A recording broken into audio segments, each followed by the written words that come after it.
जब भी थक कर बैठ जाता हूँ मैं, माँ तेरा चेहरा याद आता है। दुनिया के सारे दर्द छुप जाते हैं जब तेरा प्यार याद आता है। हेलो दोस्तों, मैं श्वेता अपने चैनल खामोश रिश्ते पर आप सभी लोगों का एक बार फिर से स्वागत करती हूँ। तो दोस्तों, आज की ये जो कहानी है एक माँ और बेटे की कहानी है। कहानी है एक ऐसे लड़के की जिसने अपनी ज़िंदगी में हमेशा कुछ न कुछ खोया है। ये कहानी है एक उस लड़के की जो खेलने कूदने की उम्र में घर की जिम्मेदारियों में फंस गया। ये कहानी है एक ऐसे लड़के की जिसने खिलौने के लिए जिद करने की उम्र में घर का काम और जिम्मेदारियों को अपना कर्तव्य मान लिया। कहानी की शुरुआत हुई 28 जुलाई 2003 को एक नर्सिंग होम के एक रूम में सुबह 9 बजे के आसपास में, जब एक रोता हुआ आवाज़ सुना गया। पैदा होते ही उसने अपने सामने एक औरत को देखा जिसे ये सारी दुनिया माँ के नाम से जानती है। सब कुछ ठीक था, लेकिन उस लड़के को कभी भी अपने पापा का प्यार सही से नहीं मिल पाया, क्योंकि पापा शुरू से ही अपने बच्चों के अच्छे फ्यूचर के लिए, उनके अच्छे कैरियर के लिए बाहर जॉब करते हैं। फिर कुछ दिनों बाद उस लड़के के जीवन में एक प्यारी सी लड़की आई जिसे ये दुनिया बहन के नाम से जानती है। यहाँ पे मैं आपको बताऊंगी कि उस लड़के का नाम है कान्हा। ये जो कहानी है आज की, ये कान्हा की कहानी है। तो कान्हा के लिए उसकी माँ और उसकी बहन ही उसकी पूरी दुनिया थी। हंसी मजाक, गुस्सा, लड़ाई झगड़े में ही ज़िंदगी मस्त चल रही थी। दोनों भाई बहन मिलकर स्कूल जाते, फिर घर आकर अपनी मम्मा के साथ उनके काम में हेल्प करते थे। वो लड़का जो माँ के सामने हमेशा ज़िद करता था, उसकी माँ कहती थी, बेटा खा ले, अगर कल मैं नहीं रही तो किसके सामने ज़िद करोगे तुम। लेकिन किसको पता था कि ये बात एक दिन सच हो जाएगी। 12 दिसंबर 2015 के दिन के करीब 10 से 11 बज रहे थे। वो लड़का खाना खाने के लिए जिद करने लगा, रोने लगा। उसकी माँ बाहर जाती है उसके लिए नूडल्स लेने के लिए, लेकिन किसको पता था कि अगर वो उस दिन जाएगी तो कभी भी लौट कर नहीं आएगी। उनके साथ एक छोटे सा जान जो कि इस दुनिया से चला गया, जो कि अभी इस दुनिया में आया भी नहीं था। लगभग 15 दिनों तक वो हॉस्पिटल में रहे। फिर 4 जनवरी को उनकी तबीयत बहुत ख़राब हो गई। पास में कोई भी नहीं था, सिर्फ वो मासूम सा बच्चा था, कान्हा, जो कि ये सोच रहा था कि ये सब मेरी वजह से हो गया। अगले दिन भगवान कान्हा की मम्मी को अपने पास बुला लेते हैं। जाते वक्त माँ ने ये भी नहीं सोचा कि उनका एक छोटा सा बच्चा है, एक प्यारी सी बच्ची है और उनके पति भी हैं। सबको अकेले छोड़कर वो चले गए। बहन इतनी छोटी थी कि वो समझ ही नहीं पाई कि ज़िंदगी में क्या हो गया।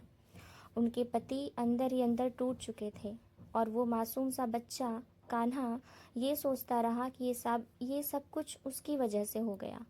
अपने आप को अंदर ही अंदर वो कोसता रहा इस बात के लिए। पूरे 13 दिनों तक क्रियाकर्म हुआ, सभी रिश्तेदार आए, सबने सिर्फ संवेदना दिया पर साथ किसी ने नहीं दिया। फिर उसके बाद माँ के बिना बिस्तर ना छोड़ने वाला लड़का घर की जिम्मेदारियों में फंस गया। खाने के लिए जिद करने वाला लड़का खाना बनाना सीख गया। माँ के बिना जीना कितना मुश्किल है ये समझ में आ गया था। कान्हा अंदर ही अंदर कहीं न कहीं मर चुका था, बस जी रहा था तो अपनी छोटी सी बहन के लिए। पापा वहीं अपने काम में बिजी रहने लगे और कान्हा अंदर ही अंदर रोता रहा, लेकिन बाहर सिर्फ अपनी बहन के लिए खुश रहता था और उसका ख्याल रखता था। फिर एक और मोड़ आया ज़िंदगी में जिसके लिए कान्हा जी रहा था, मतलब कि उसकी छोटी बहन, उससे भी बिछड़ना पड़ा उसे। अब कान्हा बिल्कुल अकेला हो गया, कोई भी नहीं था आसपास जिसके साथ वो हंसे, बोले या बातें करे। धीरे धीरे समय आगे बढ़ा और कान्हा की मुलाकात एक पूजा नाम की लड़की से हुई।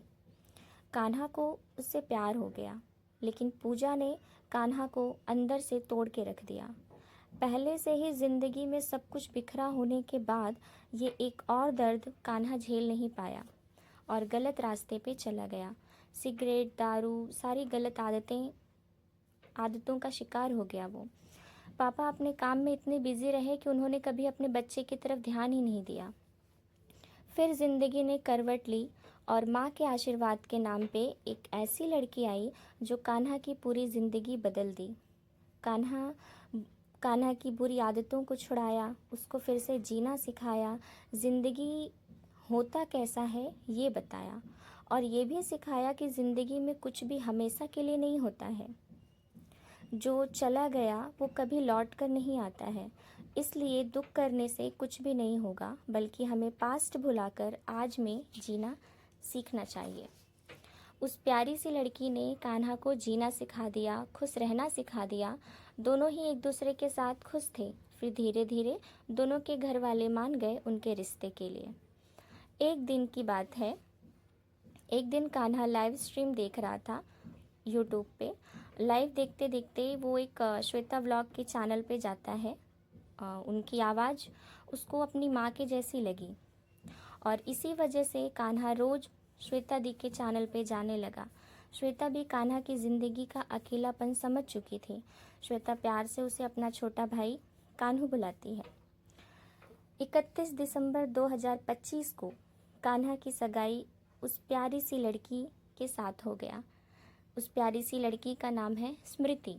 स्मृति के साथ कान्हा की सगाई हो जाती है। कान्हा खुश है, लेकिन कहीं ना कहीं आज भी अपनी माँ को बहुत मिस करता है। उनके जाने का रीज़न अपने आप को मानता है। आज भी माँ की कमी महसूस होती है। जो लड़का माँ के बिना खाना नहीं खाता था, आज अकेला जीना सीख गया। छोटी सी चोट पर रोने वाला लड़का आज बड़े बड़े घाव भी हंसकर सह लेता है। भूख लगने पर नखरे करने वाला लड़का आज अपने हाथों से खाना बनाकर खा लेता है। पहले माँ खाली पेट सोने नहीं देती थी, पर आज पूरा दिन भूखा रहने पर भी किसी को कोई फर्क नहीं पड़ता है।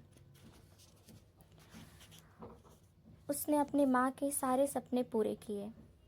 उनके लिए सपनों का घर, सपनों की गाड़ी, अच्छी बहू तक ढूंढी। बहन को अच्छा एजुकेशन दिया, कुछ दिन में जॉब भी कर लेगा और सारे सपने पूरे करेगा। बस एक अफसोस रह गया कि माँ ये सब देख नहीं पाई। हर फेस्टिवल याद दिलाती है कि माँ का होना कितना ज़रूरी है। आज भी उनकी फ़ोटो के सामने खड़ा होकर उनसे बातें करता है। घर से निकलने से पहले उनका आशीर्वाद लेता है। ये कहानी उसी माँ और बेटे के नाम है। आज भी वो माँ कान्हा के दिल में है और हमेशा रहेगी। दोस्तों, ये जो कहानी है, ये कहानी मेरे दिल के बहुत करीब है। और मैं आप लोगों को बताना चाहूँगी कि ये एक रियल कहानी है। रियल कहानी है। जब इसको मैंने सुना तो मैं सच कहूँ तो मेरे आंखों में आंसू आ गए थे। मुझे पूरी उम्मीद है कि अगर आप लोगों ने भी इस पूरी कहानी को ध्यान से सुना होगा तो आप लोगों के दिल को भी ये कहानी ज़रूर छुई होगी। और मैं उम्मीद करती हूँ कि आप लोगों को मेरी आज की स्टोरी, रियल स्टोरी अच्छी लगी होगी। सो प्लीज़ आप लोग कमेंट करके ज़रूर बताइएगा कि मेरी आज की कहानी आप लोगों को कैसी लगी। And thank you so much everyone मुझे सुनने के लिए। जल्दी ही मिलूँगी आप लोगों से अगली कहानी के साथ में। तब तक के लिए आप सभी लोगों का बहुत बहुत धन्यवाद। अपना ख्याल रखिएगा। मिलते हैं अगली स्टोरी में। Thank you so much everyone.